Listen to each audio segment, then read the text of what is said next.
You're listening to Weird Medicine with Dr. Steve on the Riotcast Network, riotcast.com.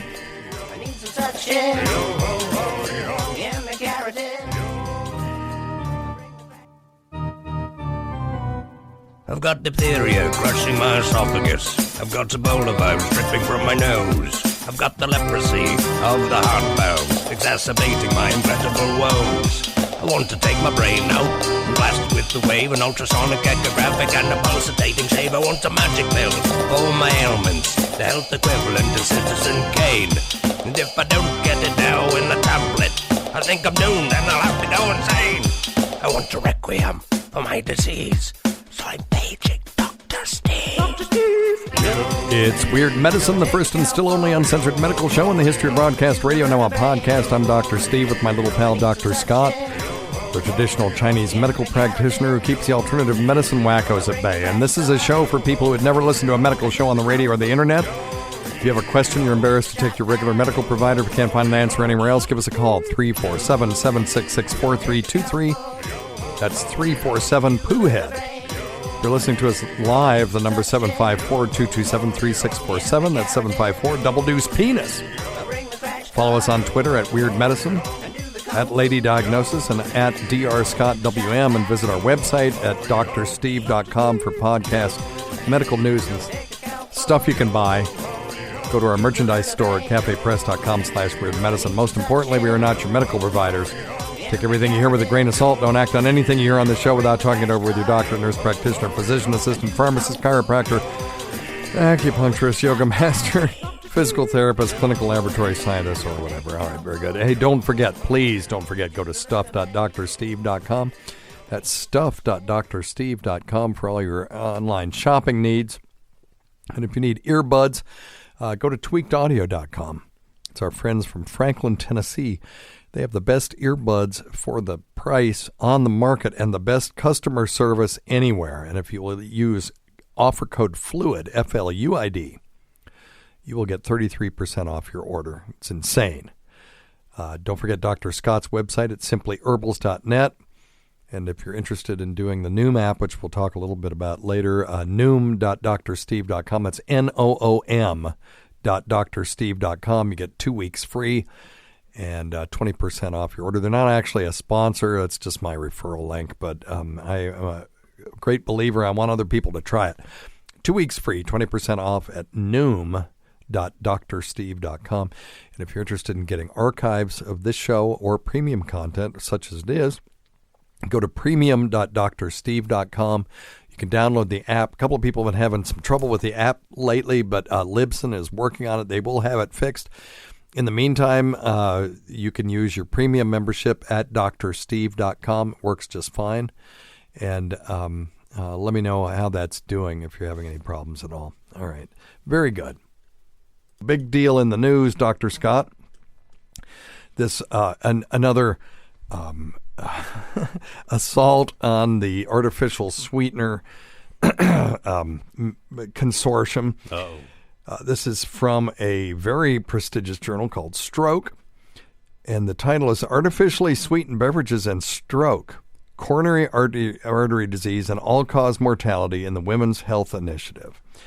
So now when you read the article, in the medical journalism literature, it says artificially sweetened drinks are linked to stroke and heart disease. So you go, oh my God, if I'm drinking artificially sweetened drinks, I'm going to have a heart attack or a stroke. So I'm just going to read to you from this abstract from the journal Stroke. It said, we examine the association between self-reported consumption of artificially sweetened beverages and stroke and its subtypes, coronary heart disease and all-cause mortality. All-cause mortality just means you just died from whatever. You could die. You could be included in that if you died from getting run over by a truck. Okay? Gotcha. So this analytic cohort included 81,714 women from the Women's Health Initiative observational study. First off, this is an observational study. So it's not a double-blind placebo-controlled study, which would be difficult to do. But they looked at 93,000 the whole study looked at 93,000 postmenopausal women of ages 50 to 79 years at baseline, and they enrolled from 93 to 98. So it was a prospective study in that they identified people and then followed them over time. So the results of this study, most participants, these were 64% of people, were infrequent consumers, which meant they never drank an artificially sweetened drink or less than one a week. That's me. Mm-hmm. The only time I drink a Diet Coke or anything similar is if I go to the movies. Mm-hmm.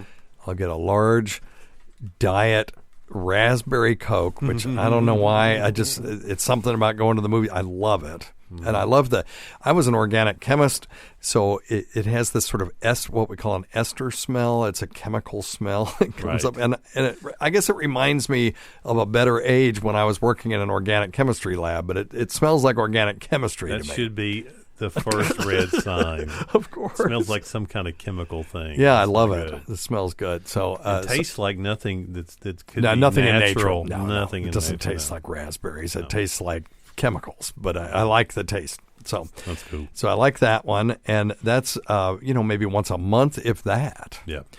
And then every once in a while, if I'm in the physician's or the provider's lounge, and they don't have anything else, I'll drink a Diet Coke. But otherwise, I drink unsweetened tea. Mm-hmm. Can't stand. Oh gosh, no. For those of you who are not from the South, you don't know what we're talking about when we talk about sweet tea. When they make sweet tea, we're not talking about you get, unsweet tea like you get everywhere else in the world and then add a little bit of sugar to it. Yeah.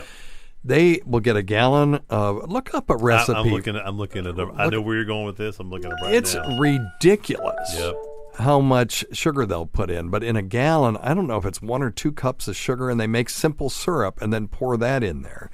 And it's so sickeningly, disgustingly sweet. You got a recipe for Southern sweet tea? I'm looking for, our favorite little quick sudden service restaurant. Yeah, but don't use their recipe. Do they have their recipe?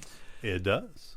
It gives us a nutritional value. Oh, okay, yeah. I do want that. Thank you. I know where you're going with that. I mean, because we love this place, but damn, that's the sweetest damn tea on the face of the Okay, earth. so here it is: a pinch of baking soda just to buffer it, 2 cups of boiling water, 6 tea bags, 3/4 cup of white sugar, and 6 cups of cool water. So,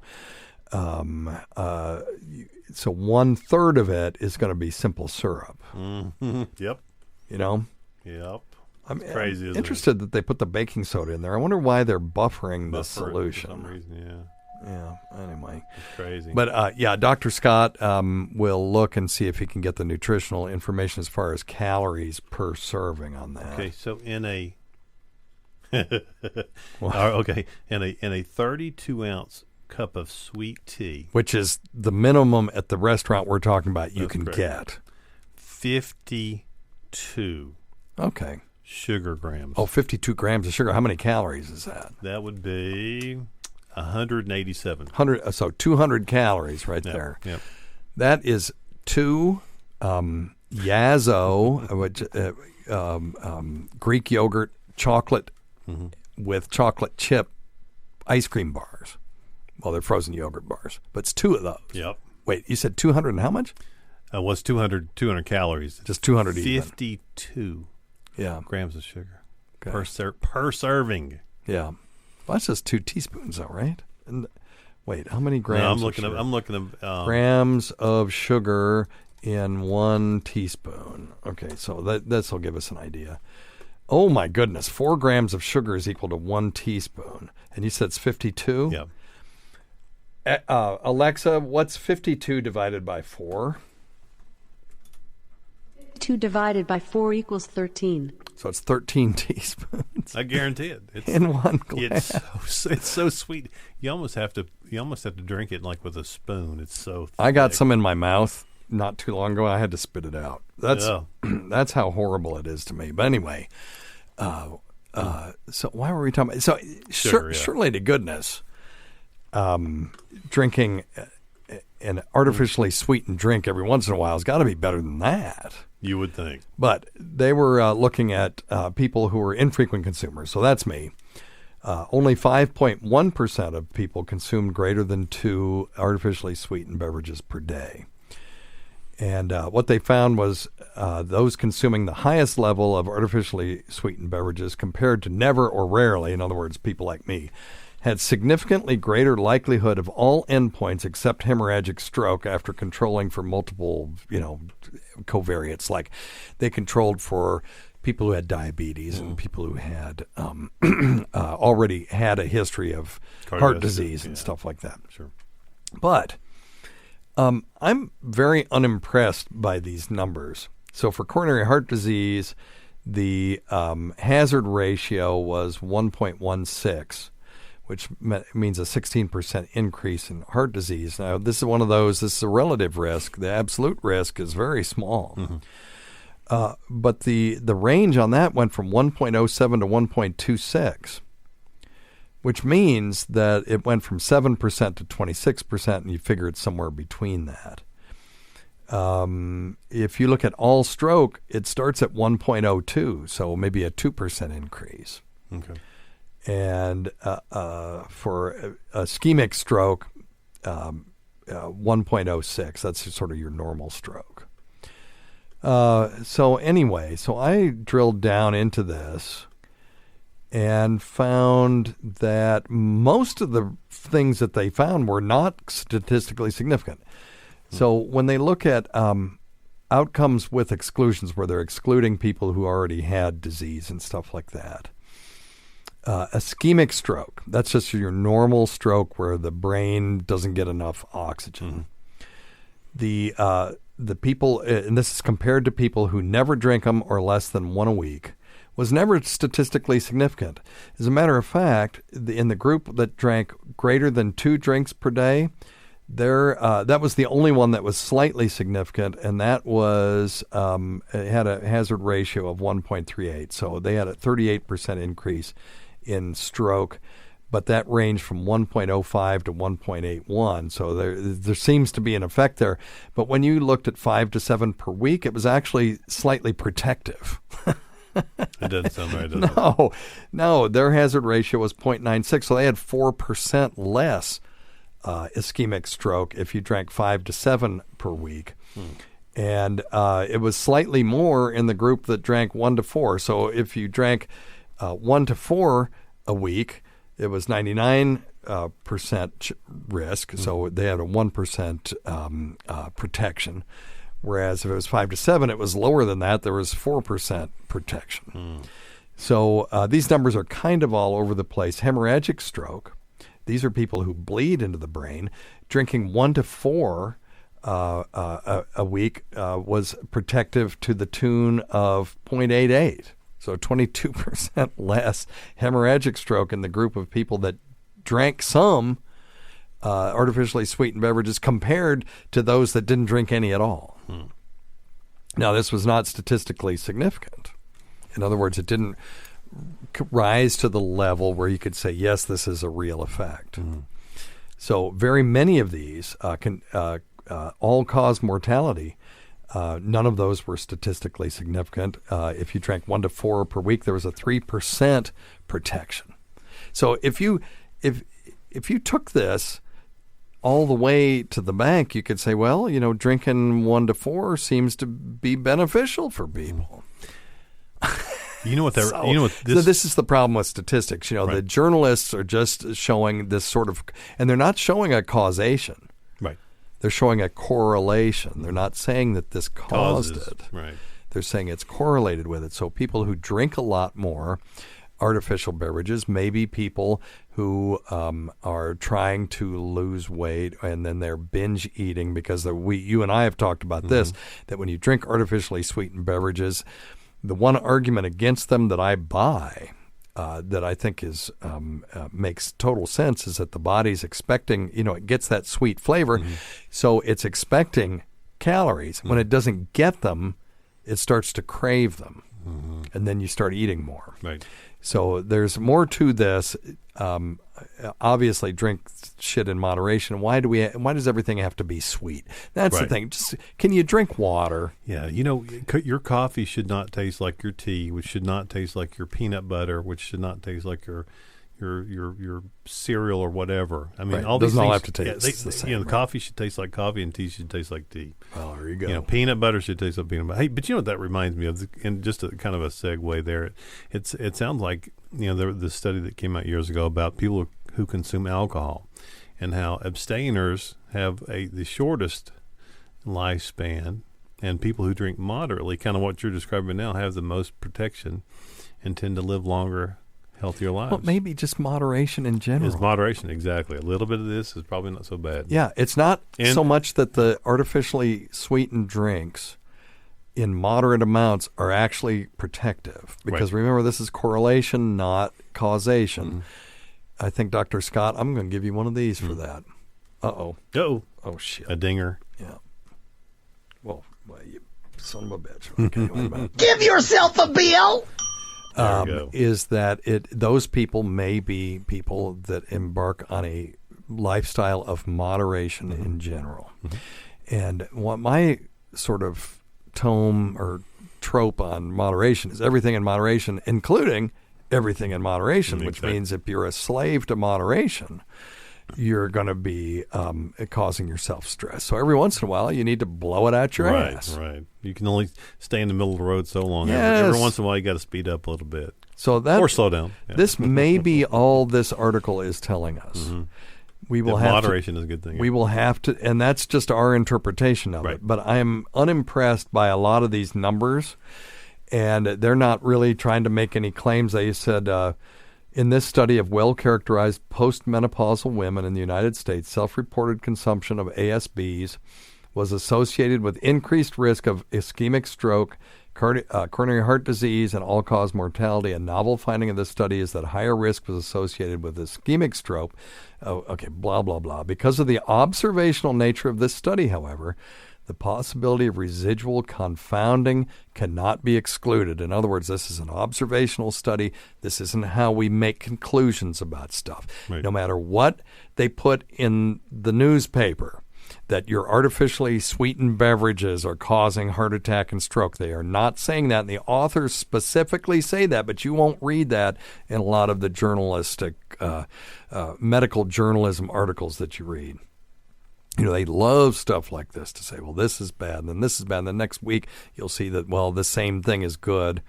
And I'm not a huge fan of artificially sweetened beverages, but I am a fan of the truth, and we still don't know Right. the truth. Right. It seems to be a correlation between drinking a shitload of this stuff and some bad outcomes in a very small number of people. Right. And some people, right. Yeah, but anyway. Cool. You know, we need to do these studies, but now, so how would you determine whether these things actually caused? You would have to do a study where you did a prospective, and we'll define all these, double-blind placebo-controlled study of artificially sweetened beverages, and it wouldn't even have to be beverages. What you could do is put them, if you think it's the sweetener, because what else could it be? The rest is just water, right? Water and carbonation. So you give people water and carbonation if you want to control for that.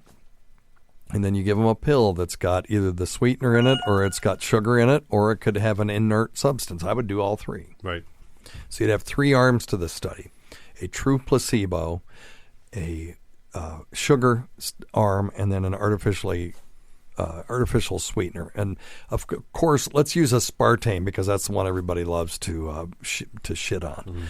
And then you have to control for everything else. Smoking, diabetes, heart disease. If you've got a diabetic over here, you better have a diabetic over here. You got to cancel them out. And you and I, if we were doing this study, would do a survey.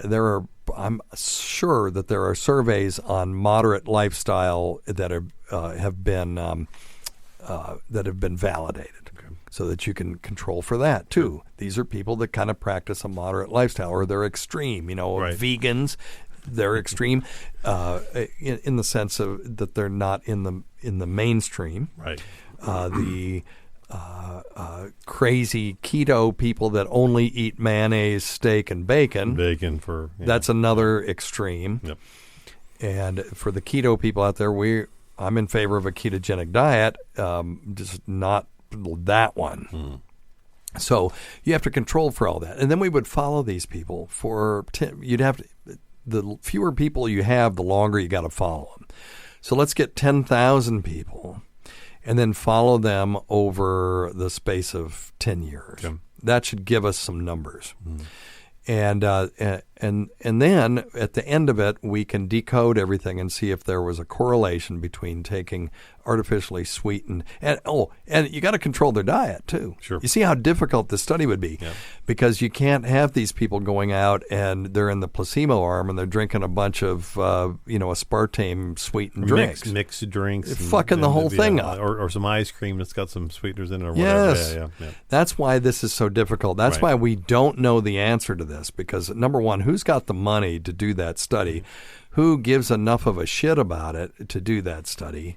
And who's going to administer it? I mean, this is a huge undertaking. Big undertaking. That's why they love to do these observational studies, because they can just take a whole shitload of people that are coming to the clinic anyway and then enroll them in the study and just follow them and then data mine. Sure. And you get a publication out of it, and you get newspaper articles written about you.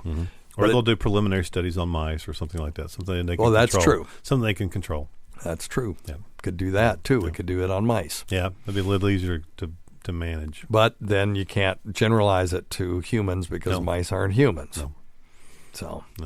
So it's difficult. That's why we don't know. That's why we're still arguing about this shit decades later. Yep. Anyway, all right. Love it. So there you go. Do you have one you wanted to talk about? Yeah, I thought real quickly. I thought it was interesting. I saw a little thing on the Google News that was talking about how females tend to die of heart attacks when they have them. When they have them, because their symptoms are different, right? Okay. And this is you just ruined the whole. That's a spoiler. Oh. Well, I just spoiled it. Hey, that was my point. The point. See, you did it right. Yeah, see, the medical journalistic, not all of them. There's some really good ones out there, but very many of those folks would say women die more often of heart attacks, which is not and that true. would start to imply that maybe women don't get quality health care or what are but the spoiler is they actually present differently. They present differently, but now. So tell us about it. Yeah, a little bit further. Well, and we'll get to that in 2 seconds. But the bottom line is, when females, we think the classic heart attack signs and symptoms, chest pain, an elephant sitting on the chest, shortness of breath, shortness of breast. Breath. What are you thinking about?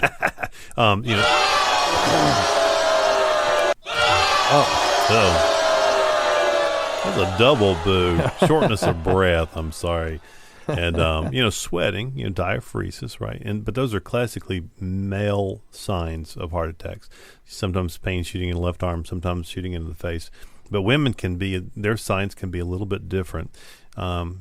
They can have similar signs and symptoms, but also they can have signs that are not necessarily related to this, like fatigue, abdominal pain, pain in their neck. And remember, you tell the story. You've told the story a number of times of the gentleman that came to the emergency room. He was talking about having his throat hurting. He got triaged to the ambulatory side of the emergency room because he said he had a sore throat. Right, which the ambulatory side, thinking he's not as serious. Really, thought he had a cold or something. And what he was really trying to say is, I have chest pain and it's radiating to my neck. Throat, If he had said that, he may be still alive today. So Well, that's what this article was just pointing out. And that was my key to this, is recognizing the fact that the females do have some different signs than males. Yeah. But now, interestingly, it was talking a little bit lower in the They article. also die within a year of heart attack more often than men as well. So they have the heart attack. If they survive it, then within a year they're more likely to be dead than a male. And that's what I was just reading on this further down articles. They do not, females, which now this shocked me, and I'll have to do some more research on this. They don't follow through on cardiac rehab as much, and they don't follow the post heart attack indications or plans set by their docs. Yeah, and it may be very strange. This could be an issue of healthcare in the sense that women may have different expectations after a heart attack than men. This is, these people are saying this in Germany, that they're expected to start functioning again sooner, which means they're subject to bigger stresses. Now, this is a German study and a German author. Look who's calling. What a coincidence. Winky. Today's episode is brought to you by Angie. Angie has made it easier than ever to connect with skilled professionals to get all your jobs and projects done well. Let me tell you, there's the version of it where you try to do something at home, and then there's a version of it where you have someone help you, you watch them do it the right way, and you go, thank God I didn't try to do that myself. I have fully done things around the home that I think look good, and then a bang in the night, and I wake up to a shelf collapsing, a painting falling off the wall. I've seen it all go south. I own a home, and I can tell you, I know how much work it can take. Whether it's everyday maintenance and repairs or making dream projects a reality, it can be hard just to know where to start. But now all you need to do is Angie that and find a skilled local pro who will deliver the quality and expertise you need.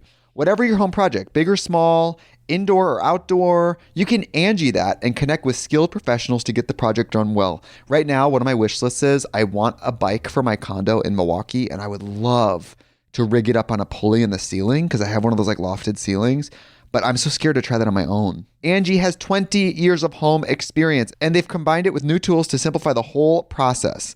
Bring them your project online or with the Angie app. Answer a few questions and Angie can handle the rest from start to finish, or help you compare quotes from multiple pros and connect instantly, which means you can take care of any home project in just a few taps.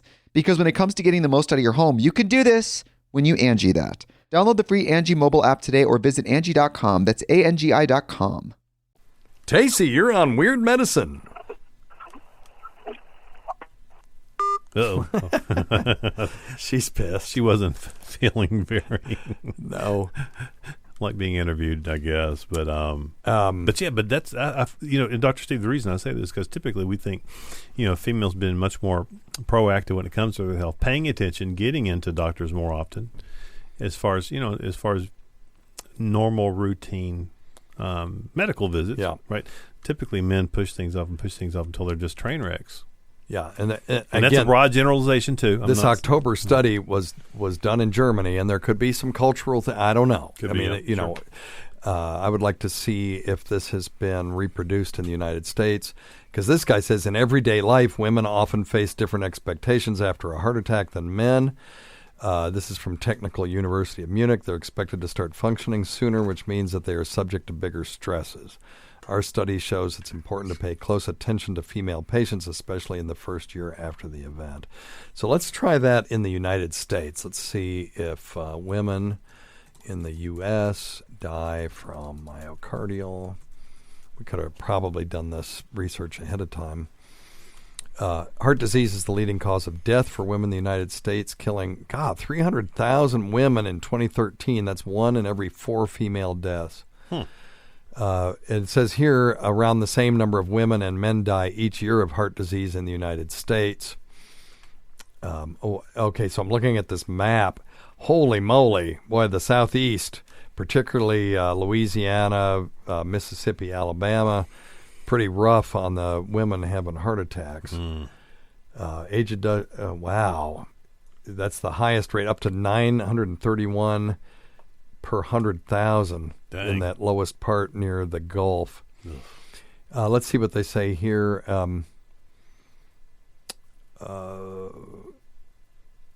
Almost 2/3 of women who die suddenly of coronary artery disease have no previous symptoms.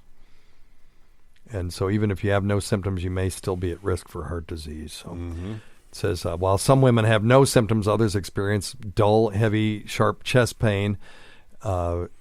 These may occur during rest, begin during physical activity, or be triggered by mental stress. So let's just talk about the classic symptoms of a heart attack first. The classic symptoms, the elephant on your chest, shortness of breath, maybe palpitations, meaning a thumping in your chest, skip beats, sweating, right, nausea, vomiting, those kinds of things, shortness of breath. Classically, this will occur. You may have these when you're not having a heart attack, but you're having angina, which is the pain that comes before a heart attack. when you have activity, you go upstairs. Right. And all of a sudden you have a little chest pain. Maybe it goes away and you don't think about it. And then you go upstairs again, you have it again. Mm-hmm. My dad had shoulder pain. And so when he had his treadmill test, when my brother was giving him his treadmill test, because we lived in the middle of nowhere and my brother was the only doctor in town at the time, so he was my dad's doctor. He gave him a treadmill and he started to see the classic signs of ischemia, right. In other words, lack of blood going to the heart. And in the lower leads 2, 3, and AVF, doesn't matter what that is, but there's 12 leads. There were 3 of them. That lets you think that the ischemia is in the bottom part of the heart. Well, he saw that, and my brother said, well, are you having any symptoms? He's like, well, I'm having that shoulder pain. And then that's when he realized his shoulder pain was actually heart pain. And just to clarify, just to make sure that everybody that doesn't know anatomy of the heart maybe so much as we do, when we're talking about the blood getting to the heart, we're not talking inside the heart chambers. We're talking to the little. That's right. We're talking the little blood vessels that are on the outside, coronary arteries that feed the muscles that cause the heart. Because typically they'll still have blood in the heart chambers themselves. Yeah, you would think that would the blood is full. The heart is full of blood. Yeah. Why wouldn't it just feed itself? But it really doesn't work that way. Doesn't work that way. Yeah, and I think that's important to remember. Those are the arteries on the outside of the heart that feed the muscles. Right. Carrying oxygen. That's where you see the ischemia typically. Right. Yeah. So you have. A couple of so you've got your aorta, and the aorta is the big vessel coming out of the heart, and just as it comes out of the heart, it will have a couple of outlets. There's a left main coronary artery and then a right coronary artery, and the right coronary artery kind of goes around the right side of the heart to the bottom, and then the left main splits into a left anterior descending artery, which is the artery that goes down the front of the heart, and then another one called the circumflex, which circumflexes the heart. It goes around the back of the heart. Okay. And from there, all these little branches will come out of those main arteries, and those are the ones that will get clogged. Mm-hmm. And when they get clogged, the part of the heart that they feed will not get enough blood supply, and then you can see that on this cardiogram or other things that we can do. We can do a thallium stress test, and you'll see that there's less oxygen being used in one part of the heart. It kind of shows up as a dark hole in the blood distribution to the heart, and that gives you an idea that there's a blockage there. The gold standard, of course, is doing a catheterization. Right. So now, because there's 3 main coronary arteries, but that left main artery, the one that we talked about, is it comes out of the aorta and then splits into 2. If you get a clog there, you're getting 2/3 of the heart or more is no longer getting oxygen, and that's the so-called widowmaker. Yeah, that's the bad one. And with that one we take personally because that's what GVAC had. That's what GVAC, yeah. And so if you're interested, if you have any risk factors at all, first-degree relative with early heart attack, in other words, heart attack before the age of 65, if you have high cholesterol, high blood pressure, if you're a smoker, you can go get a cardiac test that costs about $50, and it's a calcium score. It's a CT. You lay down in between cycles. They'll do these between cases because it really only takes about 30 seconds to do. You lay down, they do the scan, and then they'll read it, and they can tell you what your risk of having a heart attack in the next 10 years is. I want to tell you a really quick story if you got 2 seconds. Yeah, of course. So we have 20 minutes and 25 seconds to kill. So great story. Ahead. Blues Traveler, one of my favorite bands, John Popper, used to be morbidly obese. Yep. Lost the guy who just noodles on that harmonica. Wears out a harmonica. Well, he doesn't wear it out. He just noodles on it. He just plays a bunch of notes. He blows it out. He's the best. He's the best I've ever heard. Okay. But anyway, so he was, like I said, morbidly obese.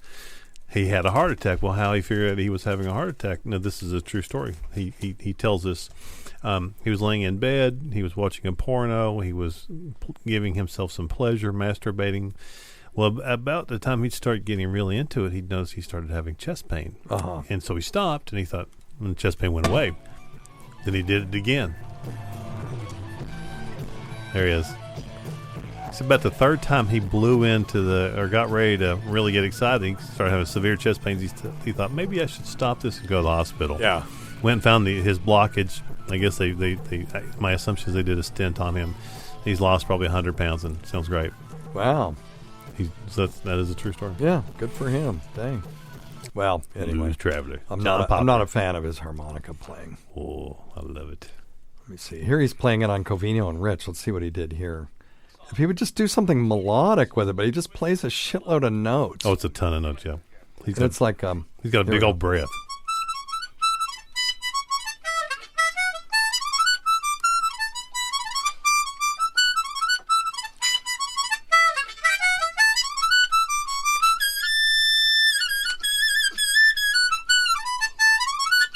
I don't know what the hell he's doing there. He's just playing. No, I just hear a shitload of notes. No, that's one. And it's like I feel like the emperor in Amadeus. Amadeus. Amadeus. By the way, that was his song called oh shit. I would defy you if I isolated Run around.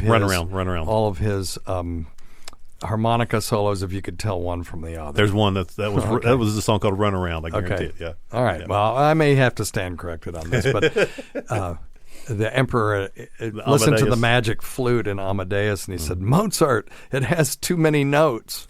And of course, Mozart looks at the emperor and says, "Well, just tell me which ones to remove."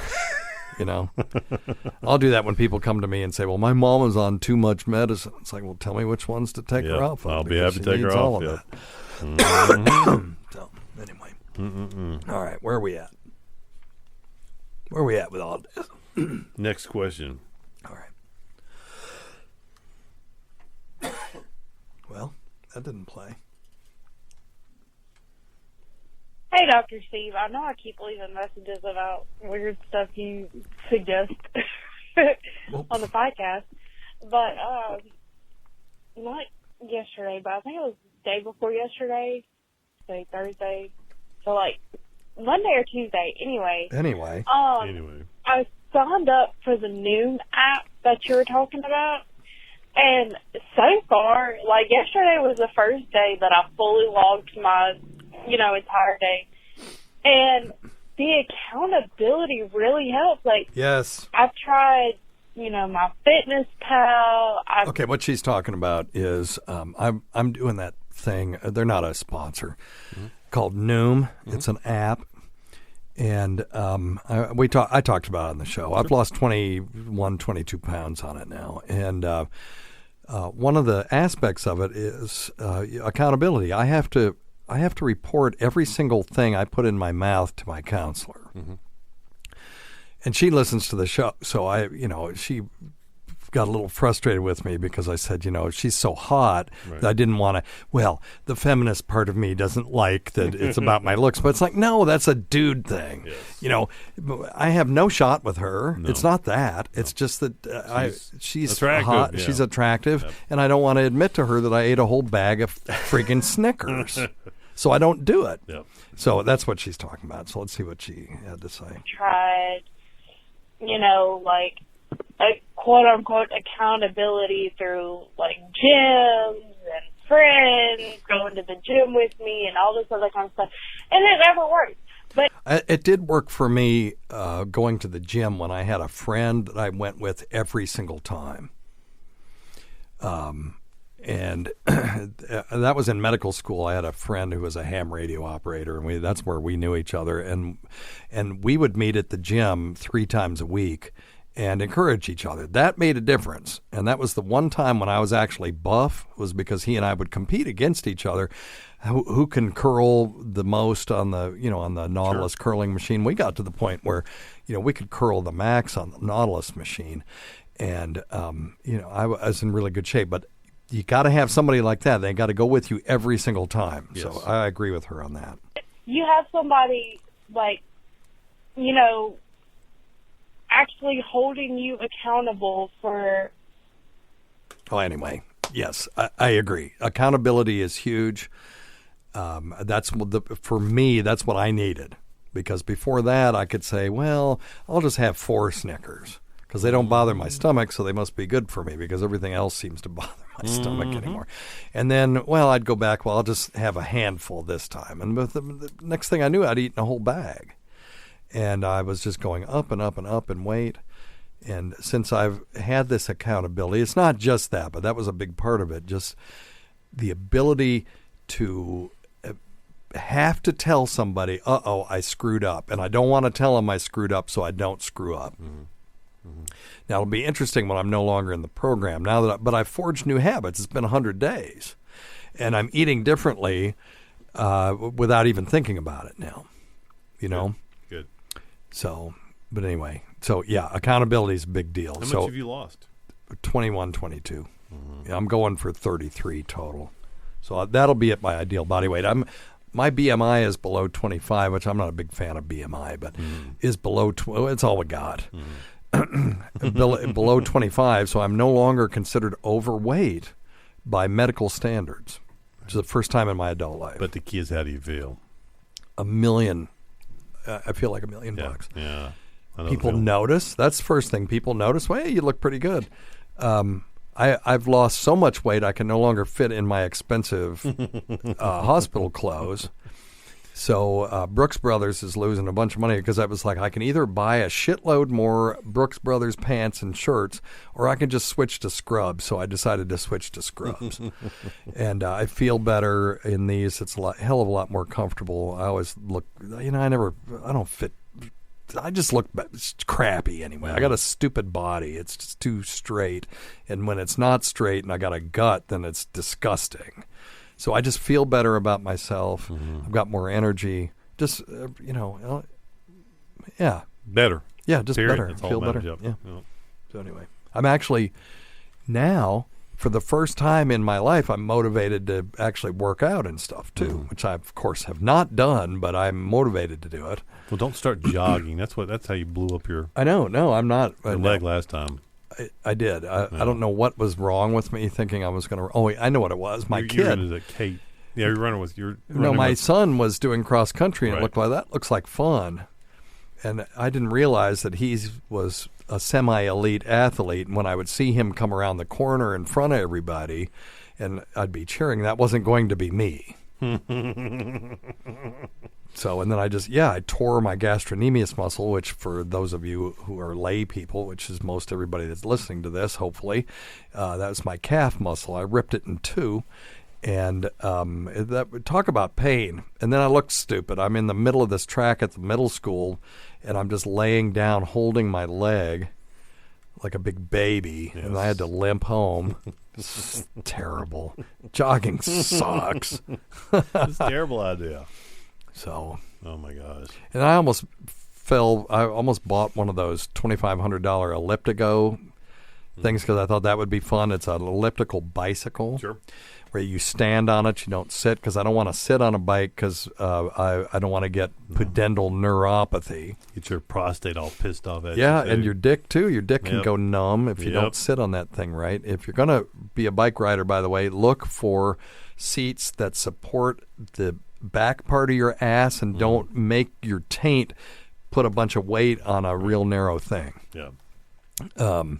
So I didn't want to do that. But I have found a virtual reality thing, exercise workout, and I'm going to try that. Okay. See, because that's what I really want is an exercise bike that's hooked up to a virtual reality, and then like you run away from aliens or something, and the faster you pedal, the less you get killed, or that you may have a spaceship or something. You're going through an asteroid field. I think that would be that I would do. Yeah, that would be cool. It'd be cool if you could be like. It'd be cool if you could put yourself into like one of those virtual reality games, the shoot 'em up games, where you could be like the person trying to avoid getting shot. Yes, but it's all dependent on how fast you're going on the bike, and maybe it would change. Like if you're going uphill, it would change the resistance and stuff like that. I would love that. That'd be cool. I found one online, but it's not quite ready for prime time yet. But if anybody knows anything like that would work with the Oculus Go, let me know. All right. Let's try. Oh, here's one for you. Let's see. I thought it was. Oh, yeah. Here you go. This is a question for Dr. Hey, Scott. Dr. Steve. Got a question for you. 43 years old. I go to the gym 5 days a week, and I have a yearly physical. And before my last physical, I decided to try something different. So for 6 months, we went vegan. So I cut out all meat, chicken, eggs, dairy. If it had a mother, I didn't eat it. No honey and no gelatin. And to boot, I also cut out alcohol and carbonated drinks. So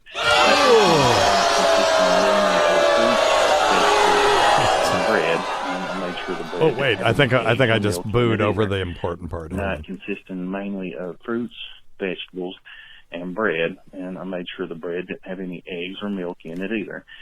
And that also left me with a protein and soy-based diet. And we did that for 6 months. So when I get my labs back from the doctor, my total cholesterol has went from 196 to 228. And my triglycerides went from 264 to a whopping 554. And I gained 14 pounds. So my question to you is, what the hell? Thank you very much. I fucked that up. I hit all the wrong buttons, but anyway. Well, so we know what to tell you. He went on a totally plant-based diet. Right, vegan-based. And he diet. gained weight, and his cholesterol and his triglycerides went up. So what did he do wrong, if anything? Well, it sounds like to me, Dr. Steve, he fell into that same habit a lot of people get into. They read these things that say healthy or organic or all good for you, and they don't read in there. And look at the ingredients where there's a lot of hidden sugars, and you'll get sugar itself is vegan. That's right? correct. That's correct, and I think that's table sugar is vegan. Yeah, because you think about honey is not. No, but still, yet it's the hidden sugars. If you notice, the one interesting thing you said is triglycerides shot up. So his liver is being overstimulated with these sugars, kicks that up, and that kicks up the production of the cholesterol too. So what you want to carbohydrates are the enemy, not fats. Right, that's correct. So what it looks like to me is that he was trying to do the right thing, but he wound up eating the foods that were absolutely categorically wrong. If you want to be a true vegan and not gain any weight, you have to eat kind of like an ape and a wild, and eat 16 pounds of spinach and kale and stuff daily, and then that won't happen. You'll get all your protein. Can you get enough protein from absolutely that? Yeah, what they found is that one of the reasons that animals in the wild specifically, and I can speak specifically to apes, that eat these, they get a very small amount of animal protein in the bugs and stuff that are on the leaves. Right. And they found that in captivity actually, and but so what he was doing... that's interesting because they'd wash their food. They wash when it, they give it to him, and took all the bugs. Yeah. Took all the bugs off it. That's exactly right. So this gentleman had a good idea, but the bottom line is if he's eating a bunch of rice, if he's eating a bunch of bread, if he's eating these things, the grains that convert in your bloodstream almost instantly to sugar, spiking your serum glucose, it's spiking triglycerides, it spikes your cholesterol. He had it close, but I would say stop the sugar, the fruit drinks. Stop the fruit. I hate to say it. Well, cut down on the fruit. Yeah, or at least cut down on the fruit. And absolutely cut down on all the grains and the rices, etc. Go back to the green leafy vegetables if you want to be vegan. But I'm a huge fan of, again, moderation. I think a little bit of meat. We talk about a lot of times on here the pescatarian diets. Yeah, based mostly on veggies and fish.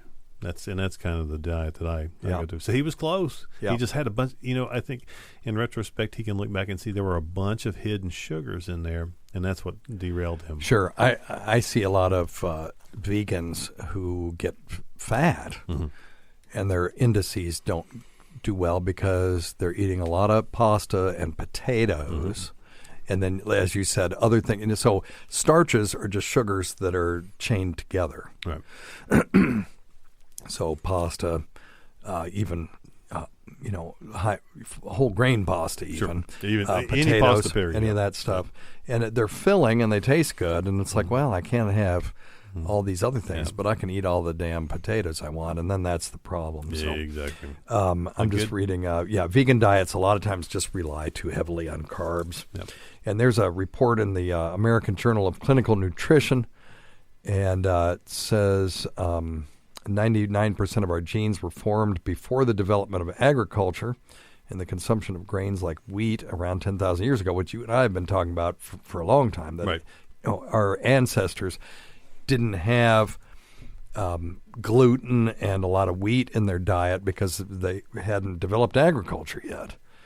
And these things are a mismatch with our genes for a lot of people. And then you refine it, and you hybridize stuff, and you spray stuff, and genetic modification, whether it's through GMO-type stuff or just Mendelian genetic modification. We're eating things that our bodies didn't evolve to process very well. Exactly.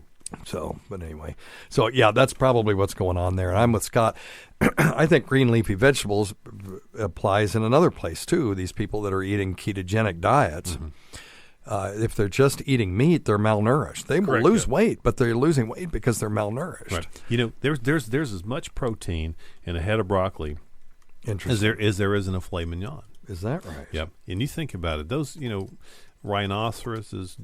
You're right. You're right. Giraffes, etc. Herbivores must be getting protein. They get protein from plants, but the reason they do is because they eat such massive amounts. Yeah. Right. They're not protein dense, but there's adequate protein if you eat enough of it. Which is what you and I we have to eat at certain times because we have jobs and families and blah blah blah. But if we're living in out in the jungle and we're going to eat and sleep most of the time, you can kind of eat at your leisure throughout the day and get those calories, but we just can't do that. Okay, so I'll give you some vegetables and you tell me, we don't have enough time for this stupid game. Okay. Weirdly, and this one surprises me, one of the vegetables highest in protein is watercress. Yeah. Cruciferous plant grows in water, has a high protein content. 1 cup of chopped watercress contains 0.8 grams of protein, 100% of vitamin K and B vitamins. Okay, let's see here. How about spinach? Protein accounts for 30% of its calories. I love spinach. Raw spinach is my favorite thing as far as vegetables are concerned. Kale and Swiss chard and things of that nature. Yep. Chinese cabbage, bok choy, asparagus, and also you can piss and stink up the bathroom. 1 cup contains 2.9 grams of protein. Mustard greens, bleh.